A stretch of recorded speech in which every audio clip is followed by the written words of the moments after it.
சென்யார் புயலால் உருகுலைந்த இந்தோனேஷியாவின் சுமத்ரா தீவில் புயலின் போது காணாமல் போன தமது மனைவியை தேடி அலையும் கணவனின் நிலை காண்போரை கண்கலங்க செய்துள்ளது.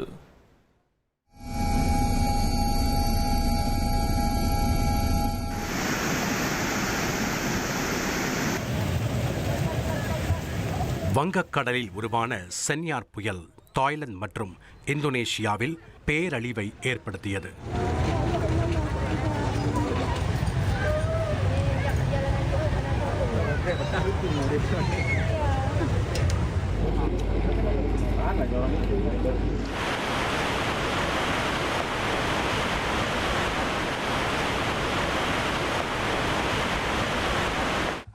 குறிப்பாக இந்தோனேஷியாவில் சென்யார் புயலின் தாக்கத்தால் 650க்கும் மேற்பட்டோர் உயிரிழந்துள்ளது மனதை நொறுக்கியுள்ளது.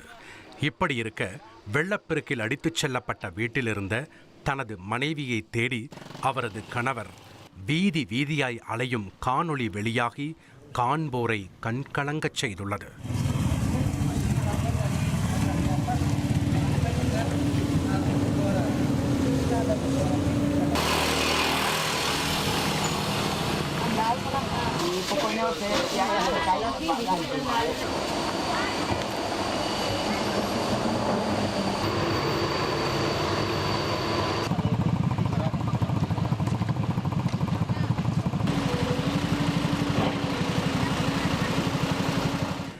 குளிர்பானங்களை விற்பனை செய்யும் தொழிலில் ஈடுபட்டுள்ள ஞானி என்ற அந்த நபர் புயலின் போது ஏற்பட்ட வெள்ளப்பெருக்கில் தமது வீட்டை இழந்துள்ளார்.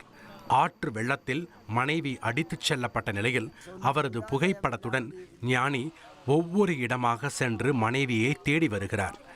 மனைவி தம்மை விட்டு பிரிந்த நாள் முதல் எதற்கும் பயனற்றவனாக தம்மை உணர்வதாகவும் தமது மனைவி உயிரோடு இருப்பார் என்று நம்பவில்லை என்று கூறும் ஞானி அவரது ஒரு கை துண்டாவது கிடைக்க வேண்டும் என்றும் கண்ணீருடன் ஒவ்வொரு வீதியிலும் சுற்றி வருகிறார்.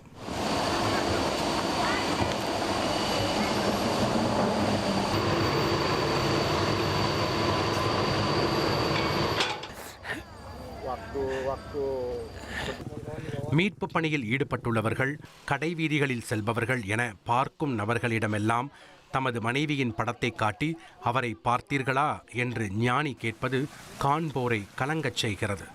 7 வருடங்களுக்கு முன்னர் தமது ஒரே ஒரு குழந்தையை இழந்துவிட்டதாகவும் தற்போது 25 ஆண்டுகளாக தமக்கு உறுதுணையாக இருந்த மனைவியை இழந்து வாடுவதாகவும் கண்ணீர் வடிக்கிறார் ஞானி.